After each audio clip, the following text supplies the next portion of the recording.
ਉਧਰ ਯੂਕਰੇਨ ਦਾ president Zelensky ਉਸਨੇ Gulf ਤੇ ਮਿਡਲ ਈਸਟਰਨ ਮੁਲਕਾਂ ਦੇ ਨਾਲ ਸਿਕਿਉਰਿਟੀ ਕੋਆਪਰੇਸ਼ਨ ਜਿਹੜੀ ਉਹ ਬਣਾ ਲਈ ਹੈ। ਟੈਲੀਗ੍ਰਾਮ ਦੇ ਵਿੱਚ ਸਟੇਟਮੈਂਟ ਜਾਰੀ ਕਰਦੇ ਹੋਏ ਜ਼ੈਲੈਂਸਕੀ ਨੇ ਜਿਹੜਾ ਉਹ ਕਿਹਾ, ਕਿਉਂਕਿ ਇਹ ਡਰੋਨਸ ਦੇ ਨਾਲ ਪਿਛਲੇ ਦੇਖੋ 4 ਸਾਲਾਂ ਤੋਂ ਰਸ਼ੀਆ ਦੇ ਨਾਲ ਲੜਦੇ ਜਿਹੜੇ ਉਹ ਆ ਰਹੇ ਨੇ, ਇਸ ਕਰਕੇ ਜਿਹੜਾ ਆ ਆਪਾਂ ਨੂੰ ਇਹ ਜਿਹੜੀ ਸਿਚੁਏਸ਼ਨ ਇਸ ਟਾਈਮ ਇਹ ਜਿਹੜੀ ਬਣੀ ਪਈ ਆ ਵੀ ਯੂਕਰੇਨ ਵਾਲੇ ਡਰੋਨਸ ਦੇ ਨਾਲ ਸਿਕਿਉਰਿਟੀ ਕੋਆਪਰੇਸ਼ਨ ਜਿਹੜੀ ਆ ਉਹ ਕਰ ਰਹੇ ਆ, ਤੇ ਇਹ ਹੁਣ ਮਦਦ ਕਰਨਗੇ ਮਿਡਲ ਈਸਟਰਨ ਮੁਲਕਾਂ ਦੀ ਈਰਾਨ ਦੇ ਡਰੋਨਸ ਨੂੰ ਤੇ ਉਹਨਾਂ ਦੇ ਮਿਜ਼ਾਈਲਸ ਨੂੰ ਵਿਚਾਲੇ ਜਿਹੜਾ ਉਹ ਰੋਕਣ ਦੇ ਲਈ। ਉਹਨਾਂ ਨੇ ਕਿਹਾ ਵੀ Saudi Arabia, Emirates, Qatar, Jordan ਤੇ ਕਹਿੰਦੇ ਵੀ ਬਹਿਰੀਨ, ਕੁਵੈਤ ਤੇ ਇਰਾਕ ਦੇ ਨਾਲ ਕਮਿਊਨੀਕੇਸ਼ਨ 'ਚ ਆ। ਬਾਕੀ ਉਹਨਾਂ ਮੁਲਕਾਂ ਦੇ ਨਾਲ ਅਸੀਂ ਆਲਰੇਡੀ ਜਿਹੜੇ ਸੰਧੀਆਂ ਜਿਹੜੀਆਂ ਸਿਕਿਉਰਿਟੀ ਕੋਆਪਰੇਸ਼ਨ ਜਿਹੜੀਆਂ ਉਹ ਬਣਾ ਲਈਆਂ। ਕਹਿੰਦੇ ਵੀ ਸਾਡੀ ਜਿਹੜੀ ਮਿਲਟਰੀ ਐਕਸਪਰਟੀਜ਼ ਆ ਉਹ ਸਾਡੇ ਲਈ ਹੁਣ ਫਾਇਦੇਮੰਦ ਹੋ ਰਹੀ ਆ,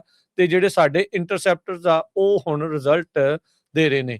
ਇਹਦੇ ਨਾਲ ਜਿਹੜਾ ਹਰਜੋਤ ਸਿੰਘ ਜੀ ਇਹ ਹੋਇਆ ਵੀ ਜਿਹੜੀਆਂ ਅਮਰੀਕਾ ਦੀਆਂ ਲੱਖਾਂ ਡਾਲਰਾਂ ਦੀਆਂ ਮਿਜ਼ਾਈਲਾਂ ਆ ਉਹਦੀ ਥਾਂ ਦੇ ਉੱਤੇ ਕੁਛ ਹਜ਼ਾਰ ਡਾਲਰਾਂ ਦੇ ਜਿਹੜੇ ਡਰੋਨ ਆ ਯੂਕਰੇਨ ਤੋਂ ਲੈ ਕੇ ਇਹ ਜਿਹੜੇ ਮੁਲਕ ਆ ਈਰਾਨ ਦੀਆਂ ਮਿਜ਼ਾਈਲਸ ਤੇ ਉਹਨਾਂ ਦੇ ਡਰੋਨਸ ਨੂੰ ਰਸਤੇ ਦੇ ਵਿੱਚ ਨਸ਼ਟ ਕਰਨ ਦੇ ਲਈ ਵਰਤਣ ਜਿਹੜੇ ਉਹ ਜਾ ਰਹੇ ਹੈਗੇ।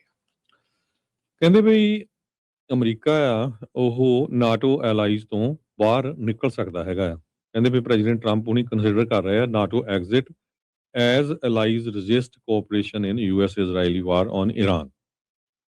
ਸੋ ਯੂਐਸ ਇਜ਼ਰਾਈਲੀ ਜੰਗ ਦੇ ਵਿੱਚ ਜਿਹੜੇ ਅਮਰੀਕਾ ਦੇ ਅਲਾਈਜ਼ ਆ ਉਹਨਾਂ ਨੇ ਕੋਈ ਜ਼ਿਆਦਾ ਜਿਹੜਾ ਸਾਥ ਆ ਅਮਰੀਕਾ ਦਾ ਨਹੀਂ ਦਿੱਤਾ, ਕਿਉਂਕਿ ਬਹੁਤ ਸਾਰੇ ਮਿਲਟਰੀ ਦੇ ਬੇਸ ਯੂਰਪ ਦੇ ਵਿੱਚ ਹੈਗੇ ਆ, ਤੇ ਉੱਥੋਂ ਕਈਆਂ ਨੇ ਤਾਂ ਜੋ ਆ ਇਹਨਾਂ ਦੇ ਜਹਾਜ਼ ਵੀ ਨਹੀਂ ਚੜ੍ਹਨ ਦਿੱਤੇ ਵੀ ਤੁਸੀਂ ਇੱਥੋਂ ਸਟ੍ਰਾਈਕ ਨਹੀਂ ਕਰ ਸਕਦੇ ਹੈਗੇ।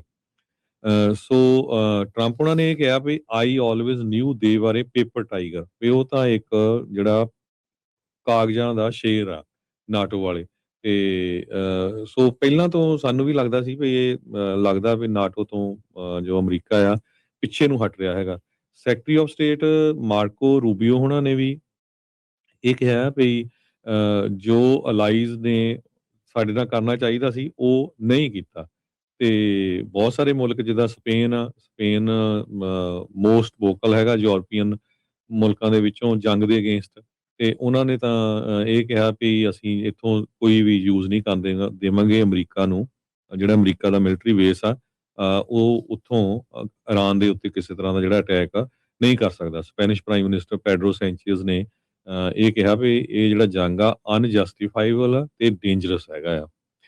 ਇਟਲੀ ਦੇ ਵੀ ਸੇਮ ਸਿਚੁਏਸ਼ਨ ਆ, ਉਹਨਾਂ ਨੇ ਵੀ ਇਹ ਕਿਹਾ ਵੀ ਜਿਹੜੇ ਯੂਐਸ ਬੰਬਰਸ ਆ ਉਹ ਇਟਲੀ ਦਾ ਜਿਹੜਾ ਇਟਲੀ ਦੇ ਵਿੱਚ ਸਿਸਲੀ ਜਿਹੜਾ ਸ਼ਹਿਰ ਆ ਉੱਥੇ ਮਿਲਟਰੀ ਬੇਸ ਆ ਉਸ ਨੂੰ ਯੂਜ਼ ਨਹੀਂ ਕਰ ਸਕਦੇ ਹੈਗੇ। ਯੂਕੇ ਨੇ ਪਤਾ ਚੱਲਿਆ ਵੀ ਯੂਐਸ ਬੰਬਰਸ ਨੂੰ ਮਿਲਟਰੀ ਬੇਸ ਜਿਹੜਾ ਹੈਗਾ ਆ ਉਹਨਾਂ ਦੀ ਟੈਰੀਟਰੀ ਦੇ ਵਿੱਚ ਉਹ ਯੂਜ਼ ਕਰਨ ਦਿੱਤਾ ਹੈਗਾ, ਪਰ ਉਹਨਾਂ ਦੀਆਂ ਜਿਹੜੀਆਂ ਸਟੇਟਮੈਂਟਸ ਆ ਖਾਸ ਕਰਕੇ British prime minister care Starmer ਦੀ, ਉਹਨਾਂ ਨੇ ਇਹ ਕਿਹਾ ਵੀ ਇਹ ਸਾਡੀ ਜੰਗ ਨਹੀਂ ਹੈ, ਦਿਸ ਇਜ਼ ਨਾਟ ਅਵਰ ਵਾਰ, ਤੇ ਅਸੀਂ ਇਸ ਜੰਗ ਦੇ ਵਿੱਚ ਨਹੀਂ ਪੈਣਾ ਚਾਹੁੰਦੇ ਹੈਗੇ ਤੇ ਨਾ ਹੀ ਇਹ ਸਾਡੇ ਨੈਸ਼ਨਲ ਇੰਟਰਸਟ ਦੇ ਵਿੱਚ ਹੈਗਾ ਆ। ਪ੍ਰੈਜ਼ੀਡੈਂਟ ਟਰੰਪ ਉਹਨਾਂ ਨੇ ਫਰਾਂਸ ਦੇ ਜਿਹੜੇ ਹੈਗੇ ਆ ਲੀਡਰ ਉਹਨਾਂ ਨੂੰ ਕਾਫੀ ਜ਼ਿਆਦਾ ਜਿਹੜਾ ਹਿੱਟ ਕੀਤਾ। ਉਹਨਾਂ ਨੇ ਕਿਹਾ ਵੀ ਹੀ ਇਜ਼ ਵੈਰੀ ਅਨਹੈਲਪਫੁਲ, ਤੇ ਜਦੋਂ ਪਾਇਰਸ ਵਾਲਿਆਂ ਨੇ ਇਹ ਕਿਹਾ ਸੀ ਵੀ ਅਸੀਂ ਨਹੀਂ ਤੁਹਾਨੂੰ ਅਲਾਓ ਕਰਦੇ ਲੋਡਡ ਅਪ ਜਿਹੜੇ ਮਿਲਟਰੀ ਸਪਲਾਈਜ਼ ਹੈਗੀਆਂ ਵੀ ਉਹ ਇਜ਼ਰਾਈਲ ਨੂੰ ਜਾਂ ਉਹਨਾਂ ਨੂੰ ਉੱਥੋਂ ਈਰਾਨ ਦੇ ਅਗੇਂਸਟ ਯੂਜ਼ ਕਰਨ। ਪੋਲੈਂਡ ਦੇ ਡਿਫੈਂਸ ਮਿਨਿਸਟਰ ਨੇ ਵੀ ਇਹ ਕਿਹਾ ਵੀ ਉਹ ਅਮਰੀਕਾ ਦਾ ਕਿਸੇ ਤਰ੍ਹਾਂ ਦੇ ਨਾਲ ਸਾਥ ਨਹੀਂ ਦੇਣ ਜਾ ਰਹੇ ਹੈਗੇ। ਹੁਣ ਜਿਹੜੀ ਸਟੇਟ ਆਫ ਹਾਰਮੋਜ਼ ਆ ਉਹ ਮੇਨ ਮੁੱਦਾ ਬਣਿਆ ਹੋਇਆ ਹੈ, ਕਿਉਂਕਿ ਅਮਰੀਕਾ ਨੂੰ ਤਾਂ ਬਹੁਤ ਘੱਟ ਤੇਲ ਆਉਂਦਾ ਉੱਧਰੋਂ, ਸੋ ਬਹੁਤਾ ਤੇਲ ਜਿਹੜਾ ਆ ਉਹ ਯੂਰਪ ਦੇ ਵਿੱਚ ਜਾਂ ਚਾਈਨਾ ਨੂੰ ਉਹ ਉੱਥੋਂ ਜਾਂਦਾ ਹੈਗਾ। ਸੋ ਟਰੰਪ ਉਹਨਾਂ ਨੇ ਇਹ ਕਹਿਤਾ ਵੀ ਸਾਡੀ ਹੁਣ ਪ੍ਰੋਬਲਮ ਨਹੀਂ ਹੈ ਸਟੇਟ ਆਫ ਹਾਰਮੋਜ਼, ਜਦੋਂ ਈਰਾਨ ਵਾਲਿਆਂ ਨੇ ਇਹ ਕਹਿਤਾ ਵੀ ਅਸੀਂ ਤਾਂ ਟੋਲ ਟੈਕਸ ਲਾਉਣ ਜਾ ਰਹੇ ਹਾਂ। ਜਿਹੜੇ ਮੁਲਕ ਉਹਨਾਂ ਦੇ ਨਾਲ ਹਮਦਰਦੀ ਪ੍ਰਗਟਾਉਂਦੇ ਆ, ਉਹਨਾਂ ਦਾ ਸਾਥ ਦੇ ਰਹੇ ਹੈਗੇ ਆ, ਉਹਨਾਂ ਦੇ ਉਹ ਜਹਾਜ਼ ਲੰਘਣ ਦੇਵਾਂਗੇ, ਬਾਕੀਆਂ ਦੇ ਅਸੀਂ ਜਿਹੜੇ ਜਹਾਜ਼ ਆ ਉਹ ਨਹੀਂ ਲੰਘਣ ਦੇਵਾਂਗੇ। ਉਹਦੇ ਨਾਲ ਮਿਡਲ ਈਸਟ ਦੇ ਵਿੱਚ ਜਿਹੜੇ ਬਾਕੀ ਮੁਲਕ ਆ ਸਾਊਦੀ ਅਰੇਬੀਆ, ਓਮਾਨ, ਹੋਰ ਜੋ ਵੀ ਹੈਗੇ ਆ ਜਿਹੜਾ ਉਹਨਾਂ ਦਾ ਤੇਲ ਆ ਉਹ ਉਹਨਾਂ ਨੂੰ ਇਹ ਇੱਕ ਬਿਗ ਪ੍ਰੋਬਲਮ ਚੱਲ ਰਹੀ ਹੈਗੀ। ਇਟਲੀ, ਯੂਕੇ, ਫਰਾਂਸ, ਗ੍ਰੀਸ, ਹੋਰ ਜਿਹੜੇ ਮੁਲਕ ਆ ਉਹਨਾਂ ਨੇ ਟੋਟਲੀ ਜਿਹੜੀ ਆ ਨਾ ਕੀਤੀ ਹੈਗੀ। ਜਰਮਨ ਦੇ ਡਿਫੈਂਸ ਮਿਨਿਸਟਰ ਨੇ ਵੀ ਉਹਨਾਂ ਨੇ ਇਹ ਕਿਹਾ ਵੀ ਇਹ ਸਾਡੀ ਜੰਗ ਨਹੀਂ ਹੈਗੀ। ਸੋ ਓਵਰਆਲ ਜੇ ਦੇਖਿਆ ਜਾਵੇ ਜਿਹੜੇ ਸਾਰੇ ਮੁਲਕ ਆ ਉਹਨਾਂ ਚੋਂ ਕਿਸੇ ਨੇ ਵੀ ਜਿਹੜਾ ਅਮਰੀਕਾ ਦਾ ਸਾਥ ਨਹੀਂ ਦਿੱਤਾ ਹੈਗਾ। ਸੋ ਦੇਖਦੇ ਹਾਂ ਆਉਣ ਵਾਲੇ ਦਿਨਾਂ ਵਿੱਚ ਪ੍ਰੈਜ਼ੀਡੈਂਟ ਟਰੰਪ ਹੋਣੀ ਜਿਹੜਾ ਆ ਉਹ ਨਾਟੋ ਵਾਲੇ ਮੁੱਦੇ ਤੇ ਕੀ ਕਰਦੇ ਆ, ਪਰ ਮੋਸਟਲੀ ਕਹਿੰਦੇ ਇਹ ਲੱਗ ਰਿਹਾ ਵੀ the bond of NATO weakens further. ਜਿਹੜਾ ਬੌਂਡ ਉਹਨਾਂ ਮੁਲਕਾਂ ਦਾ, ਨਾਟੋ ਮੁਲਕਾਂ ਦਾ ਅਮਰੀਕਾ ਦੇ ਨਾਲ ਸੀ, ਉਹ ਜਿਹੜਾ ਆ ਉਹ ਇੱਕ ਤਰ੍ਹਾਂ ਦੇ ਨਾਲ ਬਹੁਤ ਕਮਜ਼ੋਰ ਹੁੰਦਾ ਦਿਸ ਰਿਹਾ ਹੈ। ਜੀ, ਬਿਲਕੁਲ ਹਰਜੋਤ ਸਿੰਘ ਜੀ, ਇਹ ਜਿਹੜੀ ਚੀਜ਼ ਆਪਣੇ ਜਿਹੜੇ ਇਸ ਟਾਈਮ ਸਾਹਮਣੇ ਆ, ਸੋ ਇਹ ਨਹੀਂ ਆ ਵੀ ਅਮਰੀਕਾ ਦੇ ਵਿੱਚ ਤੇਲ ਦੀ ਪ੍ਰੋਡਕਸ਼ਨ ਨਹੀਂ ਹੋ ਰਹੀ। ਰਿਕਾਰਡ ਤੋੜ ਤੇਲ ਦੀ ਪ੍ਰੋਡਕਸ਼ਨ ਅਮਰੀਕਾ ਦੇ ਵਿੱਚ ਹੋ ਰਹੀ ਆ, ਪਰ ਕਿਉਂਕਿ ਜਿਹੜੀ ਗਲੋਬਲ ਲੈਵਲ ਦੇ ਉੱਤੇ ਜਿਹੜਾ ਸਟੇਟ ਆਫ ਹਾਰਮੋਜ਼ ਇੰਨਾ ਇੰਪੋਰਟੈਂਟ ਆ, ਉਹਦੇ ਕਰਕੇ ਤੁਸੀਂ ਦੇਖੋ ਵੀ ਰਿਪਲ ਇਫੈਕਟ ਕਿੱਥੇ ਤੱਕ ਆ ਰਹੇ ਆ।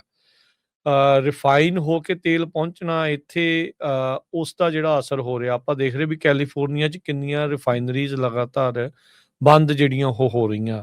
ਹੁਣ ਰਿਲਾਇੰਸ ਦੀ ਮਦਦ ਦੇ ਨਾਲ ਅਮਰੀਕਾ ਦੇ ਵਿੱਚ ਟਰੰਪ ਹੋਣਾ ਨੇ ਦੱਸਿਆ ਵੀ ਕਿੰਨੇ ਮਿਲੀਅਨ ਬਿਲੀਅਨ ਡਾਲਰ ਦੀ ਜਿਹੜੀ ਲਾਗਤ ਦੀ ਇੱਕ ਜਿਹੜੀ ਰਿਫਾਈਨਰੀ ਆ, ਉਹ ਜਿਹੜੀ ਉਹ ਬਣਾਉਣ ਜਾ ਰਹੇ ਹੈਗੇ ਆ। ਸੋ ਜਿਹੜਾ ਗਲੋਬਲ ਪ੍ਰਾਈਸ ਆ ਨਾ ਆਇਲ ਦਾ, ਜਿਹੜਾ ਉਹ ਗਲੋਬਲ ਮਾਰਕੀਟ ਆ, ਇਹ ਲੋਕਲ ਨਹੀਂ ਆ। ਇਸ ਕਰਕੇ ਅਮਰੀਕਾ 'ਚ ਰਿਕਾਰਡ ਤੋਂ ਤੇਲ ਜਿਹੜਾ ਕੱਢਣ ਦੇ ਬਾਵਜੂਦ ਵੀ ਇੱਥੇ ਇੰਨੀਆਂ ਮਹਿੰਗੀਆਂ ਕੀਮਤਾਂ ਜਿਹੜੀਆਂ ਉਹ ਚੁਕਾਉਣੀਆਂ ਪੈ ਰਹੀਆਂ। ਸੋ ਤੇਲ ਖੱਬਿਓਂ ਸੱਜੇ, ਇੱਧਰੋਂ ਉੱਧਰ, ਉੱਧਰੋਂ ਇੱਧਰ ਬਹੁਤ ਆਉਂਦਾ ਜਾਂਦਾ ਜਿਹੜਾ ਹੈਗਾ ਆ, ਜਿਸ ਕਰਕੇ ਆਪਾਂ ਨੂੰ ਇਹ ਸਾਰੀਆਂ ਚੀਜ਼ਾਂ ਦੇ ਉੱਤੇ ਅਸਰ ਪੈਂਦਾ ਆ। ਰਿਫਾਈਨਰੀ ਦੀ ਜਿਹੜੀ ਕੈਪੈਸਿਟੀ ਆ, ਡਿਸਟ੍ਰੀਬਿਊਸ਼ਨ ਆ, ਤੇ ਜਿਹੜੇ ਲੋਕਲ ਬੋਟਲਨੈਕ ਹੁੰਦੇ ਆ, ਉਹਨਾਂ ਨੂੰ ਹੁਣ ਰਾਤੋਂ ਰਾਤ ਤਾਂ ਨਹੀਂ ਠੀਕ ਕੀਤਾ ਜਿਹੜਾ ਉਹ ਜਾ ਸਕਦਾ, ਪਰ ਉਹਦੇ ਕਰਕੇ ਫਿਰ ਜਿਹੜੀਆਂ ਗਲੋਬਲ ਮਾਰਕੀਟਸ ਆ, ਉਹਨਾਂ ਦਾ ਜਿਹੜਾ ਅਸਰ ਆਪਾਂ ਨੂੰ ਵੀ ਇੱਥੇ ਜਿਹੜਾ ਉਹ ਝੱਲਣਾ ਜਿਹੜਾ ਉਹ ਪੈ ਰਿਹਾ ਆ। ਸੋ ਜਿੱਦਾਂ ਕੱਲ ਵੀ ਆਪਾਂ ਗੱਲ ਕਰ ਰਹੇ ਸੀ ਵੀ ਸਟੇਟ ਆਫ ਹਾਰਮੋਜ਼ ਦੇ ਨਾਲ ਜਿਹੜਾ ਲਾਲ ਸਾਗਰ ਆ, ਜੇ ਉੱਥੇ ਕਿਤੇ ਹੂਥੀ ਵਾਲੇ ਕੁਛ ਕਰਨ ਦੀ ਜਿਹੜੀ ਕੋਸ਼ਿਸ਼ ਕਰਦੇ ਆ, ਤਾਂ ਹੋਰ ਵੀ ਜ਼ਿਆਦਾ ਤਹਿਲਕਾ ਜਿਹੜਾ ਇਸ ਦੇ ਵਿੱਚ ਮਚ ਸਕਦਾ ਹੈਗਾ ਆ। ਸੋ ਸੱਚਾਈ ਇਹ ਆ ਹਰਜੋਤ ਸਿੰਘ ਜੀ ਵੀ ਮੁਲਕ ਆਪਣੇ ਕੋਲ, ਯੂਐਸ ਦੇ ਕੋਲ ਰਿਸੋਰਸਿਸ ਹੈਗੇ ਆ, ਪਰ ਕਿਉਂਕਿ ਸਾਰੇ ਇੱਕ ਹੁਣ ਗਲੋਬਲ ਪਿੰਡ ਦੀ ਆਪਾਂ ਗੱਲ ਕਰਦੇ ਹੁੰਦੇ ਆ ਵੀ ਗਲੋਬਲੀ ਸਾਰੇ ਜਾਣੇ ਜੁੜੇ ਹੋਏ ਆ, ਇਹ ਗਲੋਬਲ ਮਾਰਕੀਟ ਆ, ਤੇ ਇਹਦੇ ਕਰਕੇ ਜਿਹੜਾ ਆਪਾਂ ਨੂੰ ਇਹ ਸਾਰੀਆਂ ਚੀਜ਼ਾਂ ਦਾ ਅਸਰ ਜਿਹੜਾ ਉਹ ਝੱਲਣਾ ਪੈ ਰਿਹਾ ਹੈਗਾ ਆ। ਸੋ ਹੋਪਫੁਲੀ ਆਉਂਦੇ ਸਮੇਂ ਦੇ ਵਿੱਚ ਆਪਾਂ ਆਪਣੇ ਆਪ ਨੂੰ ਜਿਹੜੇ એનર્ਜੀ ਇੰਡੀਪੈਂਡੈਂਟ ਦੀ ਗੱਲ ਕਰਦੇ ਆ, ਕਿਉਂਕਿ ਕਈ ਵਾਰੀ ਨਾ ਜਿਹੜੇ ਪੋਲੀਟੀਕਲ ਬੰਦੇ ਆ ਵੀ ਤੇਲ ਅਸੀਂ ਬਹੁਤ ਜ਼ਿਆਦਾ ਕੱਢਣ ਲੱਗ ਗਏ, ਹੁਣ ਅਸੀਂ એનર્ਜੀ ਇੰਡੀਪੈਂਡੈਂਟ ਹੋ ਗਏ ਆ, ਪਰ ਉਹ ਗੱਲਾਂ ਫੋਕੀਆਂ ਨਿਕਲਦੀਆਂ ਆ।